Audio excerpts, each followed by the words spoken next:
If you made something perfect that you cherished and it failed, would you toss it with no thought? If a loved one makes a mistake, is your love now less?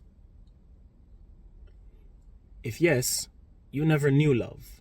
If no, then you can begin to understand God.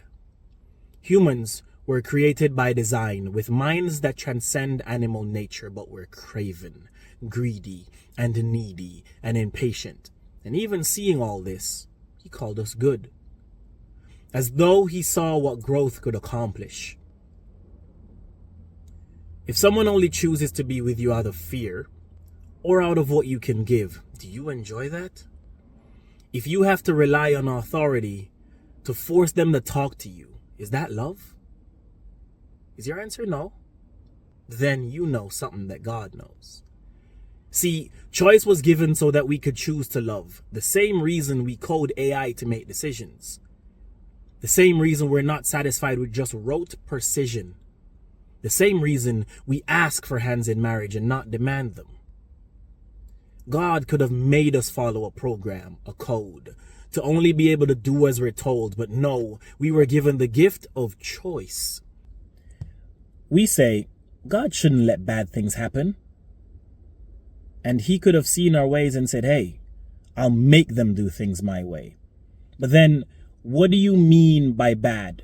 Do you mean the bad things that you think are bad, or the bad things that he says are bad? Because he'd have to remove all bad, not some. And all bad includes stuff that you find as harmless fun. He'd have to remove the ability for anyone to choose to do anything that could harm another, or go against the real tenets of love. He'd remove choice, and then he'd be a tyrant. See, we can't want wars and hunger to vanish without forcing some people to stop doing what they're doing. And if you force some people, shouldn't you force all? Unless you're better than the them that you consider the problem. And if he simply released more bounty into the earth, people would still find ways to corrupt it. If he fed the hungry from the sky, they'd complain about taste and variety. And others with no need would barge in and take all of it out of greed. If he wiped all weapons from the face of the earth, we'd make more. If he killed all evil people, we'd birth more. He's never been the problem. We are. But then, why would he choose to make us able to do wrong? Because freedom is fully free to be whatever it chooses to be.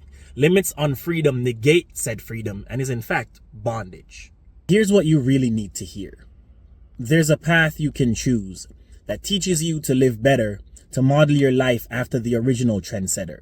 He made a choice to sacrifice himself. He made that choice out of humility to walk among us with limits and fragility that he chose, so he could show us that he understands, so that we could learn to choose something other than evil, so that we could learn that choices don't always have to mean giving in to how you feel in a moment.